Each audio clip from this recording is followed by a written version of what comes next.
I'm with the band. Music and interviews you're going to like.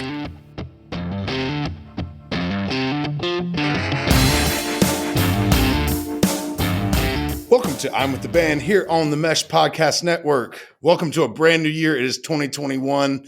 The year 2020 is well behind us. Thank the good Lord. I am your host, Andrew Moose. If this is your first time listening to I'm with the band, I'm with the band invites musicians and bands of all types to discuss their current projects, their touring lives, and their lives as musicians, or lack of touring lives as musicians at this point in time. We would love for you to hit that subscribe button on whatever platform you're using right now so that you can get these episodes beamed directly to you whenever we drop an episode. If you like what you're hearing and you might be considering on advertising on the Mesh Podcast Network, which we hope you are, it's a great way to reach a targeted audience. Plus, I've heard the only people who listen to our podcast here on the Mesh are rich, they're beautiful, and all they want to do is spend money with you and your company. Today on I'm with the band, I'm super excited to have on the show Mr. Brian Tennell from the Greensboro, North Carolina jam band, The Mantras. What's up, man? What's going on? Hello, Moose. Man, thank you so much for joining me, dude. I'm glad our paths have crossed today, dude. So what's going on with The Mantras these days, man? I know there's not a whole lot of touring going on. So what's on the plate? What's happening? COVID has pretty much, canceled touring for everybody, and we're not excluded from any of that. We've been working on a new album. We got 7 tracks that are almost done mixing, and we should be headed to mastering in the next few weeks. Then we'll figure out an order and album art and album name, and figure out how and when we're going to make it available to the public. Oh, awesome, man. Well, I've really enjoyed the last couple albums you guys put out, Not Sweet and Be the Light. Thank you. Where did Not Sweet come from? I've heard rumors of where that album name came from. Can you share that? Yeah, it was when our really good friend Dustin Klein was doing projections for us. He just had a photo of his work in Richmond on the cover of National Geographic, which is holy cow. Way to go, Dustin. I'm so proud of him. But when he was touring with us, and we were doing quite a heavy tour load back then, it was around 250 shows a year. Yeah. And one of his most uttered phrases was just the word sweet. Sweet. and we got back from a long tour to where he had met us, where he had left his car to get in the van, and we pulled up and his car had been towed. And for the first time in our lives, Dustin said, "Not sweet." Not sweet at all. and our crazy bunched up in the van minds for however many days, we twist words as much as possible. And I don't know if it was me or Keith or probably Justin, because he's the funniest out of all of us. But one of us started talking about a musical piece for Rope, and it turned into Not Sweet. That's great, man. That's awesome. I love how a plan comes together like that, man. That's fantastic. All right, plan. No plan that came to fruition. I love it.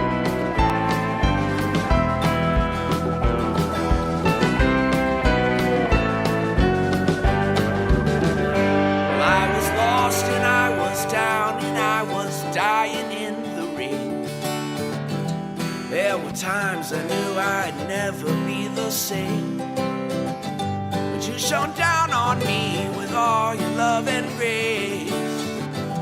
Just one smile from you takes the miles off my face, but I'm so far away from you.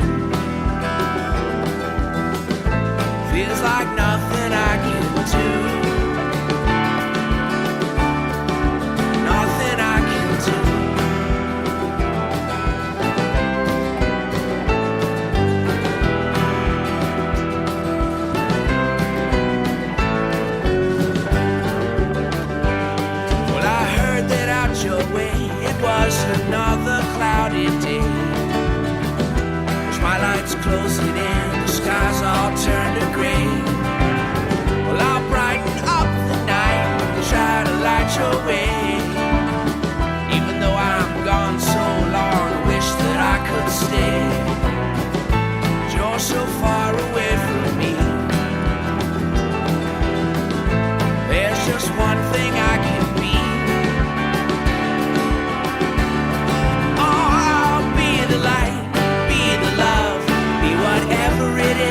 comes from above.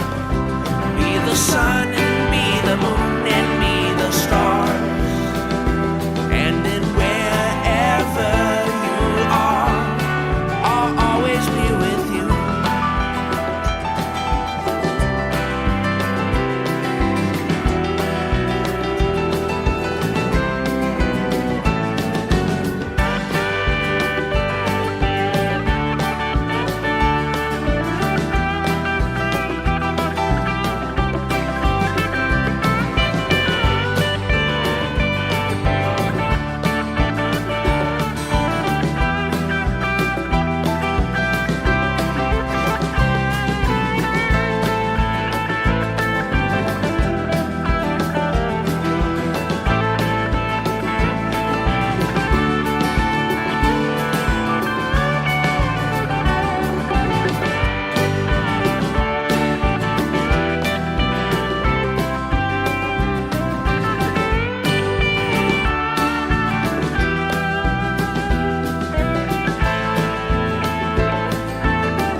Shines through.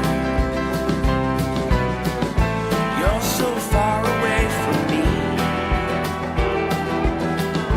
There's just one thing I can be. I'll be the light, be the love, be whatever it is that comes from above. And then wherever you are, I'll always be the light. From above, be the sun and be the moon and be the stars. And then wherever you are, oh, wherever you are, I'll always be with you. I'll always be with you. Always be with you.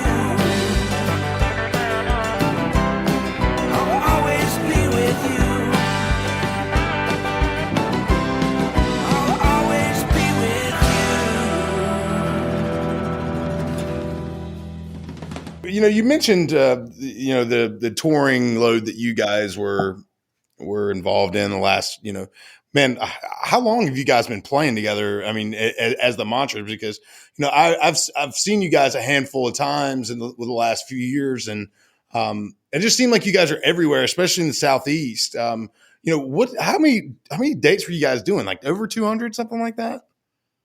We've been together for 17 years. Yeah. I started the band sitting on a sofa in Marcus Horth's house and said, we need to start a band and we need Keith Allen to play guitar with us. Yeah. Good idea. And we went through, I knew it was. The first time I sat down and played with Keith, I knew I needed to be playing music with that dude.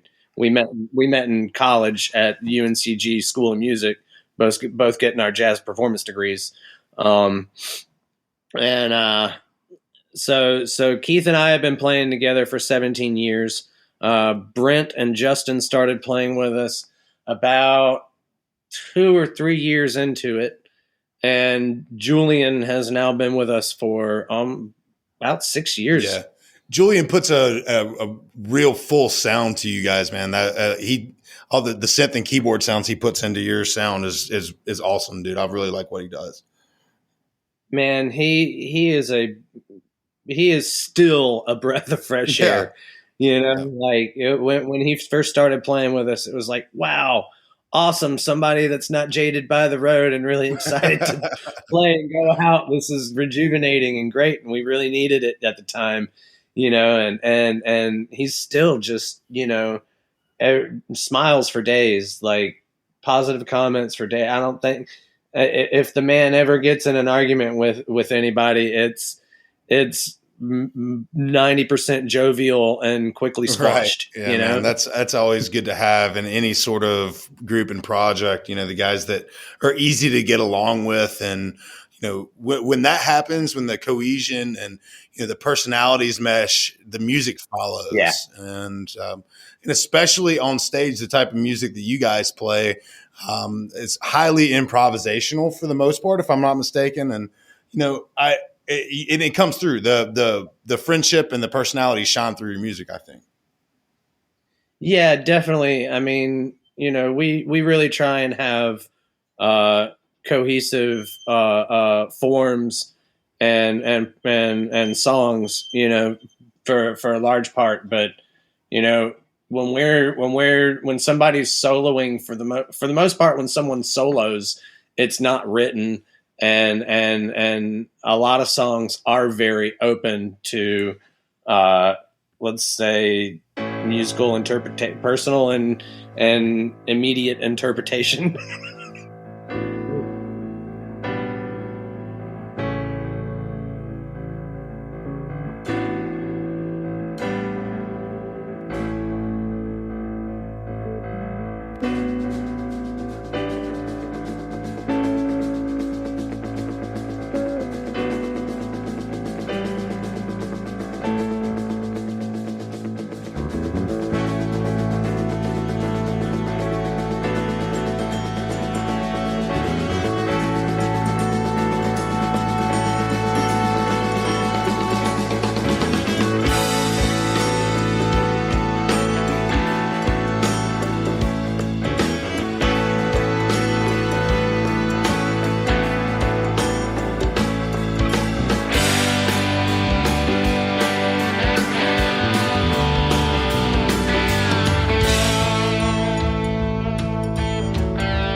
This place and what's about to go down soon.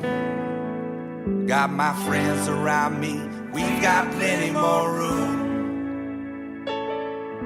We're in this walk of life, we're all on the same ride. Step along the railroad tracks and see stretches of record jigsaw. Moving fast, spin around with the masses. We're all going to the same castle. Spinning round with the masses. We're all going to the same castle.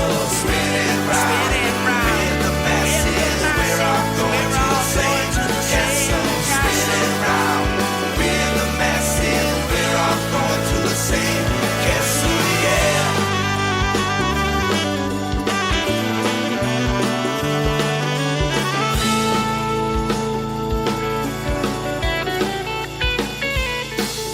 I probably dime this bucket seat with my feet up on the dash, resting my head on the window glass without a bit of cash. Maybe I'll pass, but I'm gonna do my best.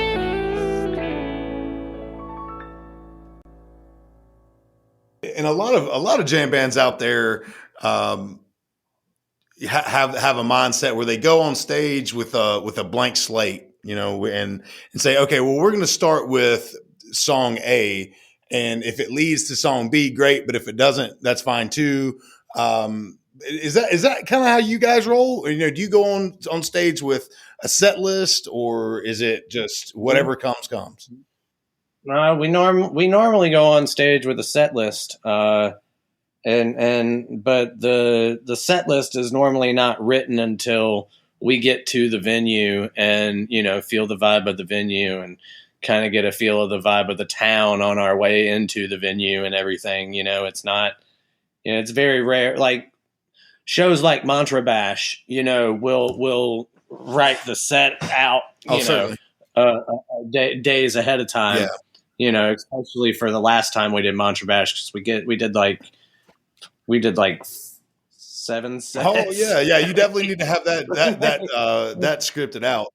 The last show I saw you guys do was at Lincoln Theater at the Fish After Party, and you guys did a Beastie Boys tribute set. Dude, that thing rocked. That was so much fun. That was one of the best. I mean, it was. Granted, I had just seen Fish like 15 minutes before I got to Lincoln Theater, and then caught you guys, and man, it was a perfect segue, and you guys really threw a party that night, man. Thank you. That was man, I really enjoyed doing the Beastie Boys tribute when we did it. It was a lot of fun. Yeah, because I grew up listening to the Beastie Boys. I've Licensed to Ill was the first cassette tape, actually the only cassette tape that I ever had that my mother literally tore up in front of me and put in the trash can. It's like, and she knew as she was doing it that she was pretty much guaranteeing that I would listen to it forever. Yeah. But in the moment, she was making a statement, because there were a couple phrases that, as a feminist literature teacher of two young boys, she wanted to teach us how to be respectful. Probably had something to do with throwing away your best porno mag or something like that. No, I think it was I beat her with a wiffle ball bat. Yeah, that might have been it too. Which out of context is not that great, but in context it's jovial and it's fun, and it's not intended literal. Yeah, no doubt. Well, you also mentioned Mantra Bash, and I have not had the pleasure to come check out Mantra Bash yet, but I guarantee you I'm going to make one. And it is with the quarantine and everything. Are you guys starting to prepare for that, or is it just still kind of we're going to wait and see mode? In all honesty, no, we're not. I mean,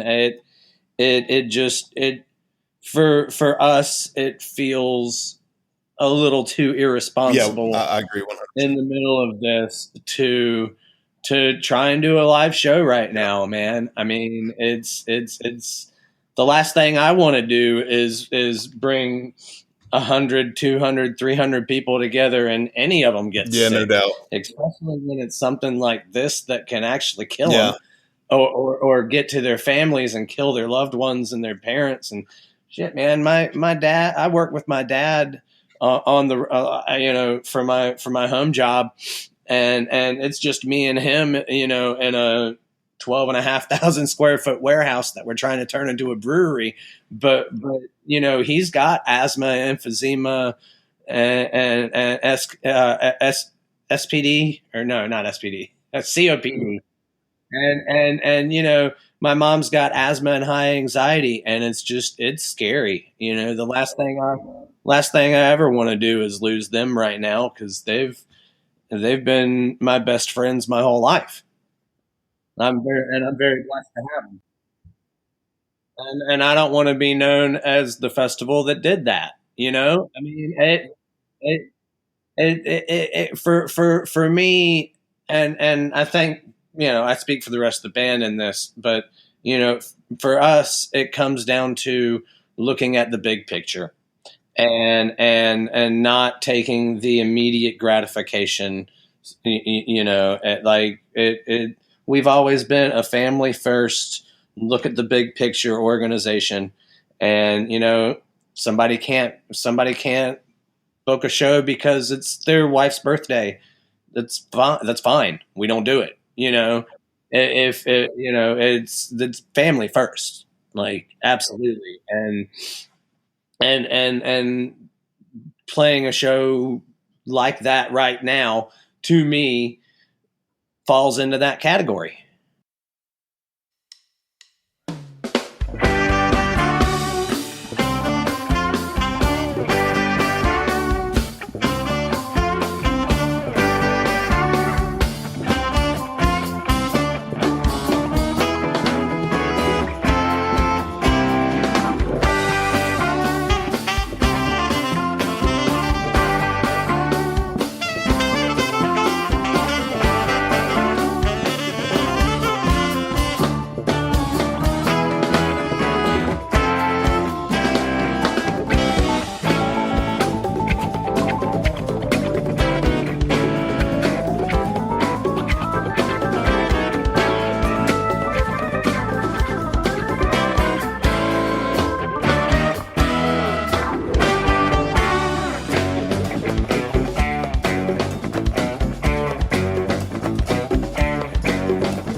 pretty little lies. You want something besides a hat and rack sometimes. Is that what you want? Is that what you want? Come on out, give it to me. Is that what you want? You better think about it. Is that what you want? Come on and think. Is that what you want? You better think about it. 'Cause when the moment arrives, you better decide. Is that what you want? You better think about it. Is that what you want? Come on and think. Is that what you want? You better think about it. 'Cause when the moment arrives, you better decide. And when the moment arrives, you better decide. 'Cause when the moment arrives, you better decide. Is that what you want? Brian, we ask all of our guests on I'm with the Band this question, especially North Carolina based bands, and what might be your favorite venue that you're missing right now, or just your favorite venue overall? I mean, it's really a toss-up, dude. Like, I miss the Whiskey in Wilmington a lot. It was small, it was intimate, and they always treated us like we were kings, and it was just amazing. But it was small. We were cramped. I love playing the Lincoln Theater because it's a great sized stage, and it's an awesome awesome room, and I've seen some amazing concerts there. I saw Derek Trucks band one time there. Me and Keith and Marcus went to see Derek Trucks band in Lincoln Theater one time when we first started playing, and man, what an amazing show.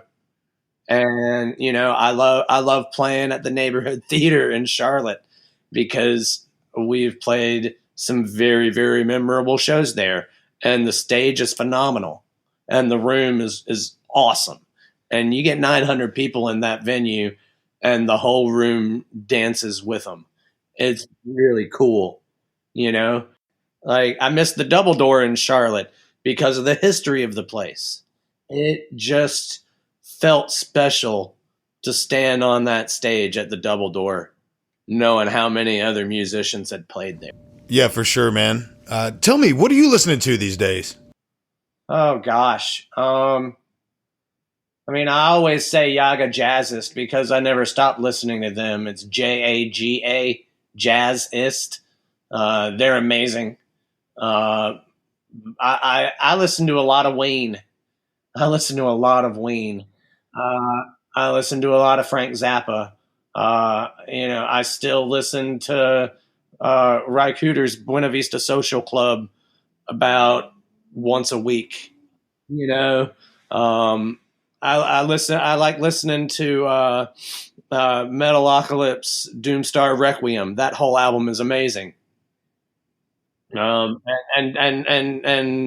Deathclock, just Metalocalypse cracks me up. It was an amazing show. Switching gears a little bit, where did you guys record your latest album? We recorded the Mantras album at Ovation Studios in Winston-Salem. So our friend Bill that plays organ with Casey and the Comrades. He's a phenomenal sound engineer and has a really, really great studio setup. I work on my solo album, which I work on, maybe one night a week. But I work on it at Julian's house. He's got a little studio set up in his back, behind his house in the one bedroom apartment efficiency. And sit there with four inputs and try and do it one little thing at a time. So, Brian, tell our listeners where you can find all of the Brian Tyndall solo stuff and all the Mantras music on the internet. I don't really have any solo stuff on the interwebs. There's a couple of YouTube or a couple of Facebook videos floating around that I did some bass tutorials and stuff earlier in COVID. And then a solo tribute that I did to Charles Mingus. Played Goodbye Pork Pie Hat on my Taurus on my Moog Taurus 3 and my bass. But the mantras are, man, Spotify, iTunes. Our Bandcamp page has a lot of live shows. When we were touring heavy, we really tried to live multi-track record every single show we played. And that was Matt Gordon's child, that, our sound man. He's amazing. But it's the-mantras.bandcamp.com. And that has all of our studio albums on it as well. There are a lot of old recordings on archive.org and jamlive.org. Brian Tyndall from the Mantras, thank you so much for joining me, man. I really appreciate you coming out and spending some time with me today. Moose, you're very welcome. I appreciate you talking to me, man. You got it. I want to tell all of our listeners out there to be sure to subscribe to the podcast, be sure to be kind to one another, and have a great show. Cheers. Don't forget the big picture.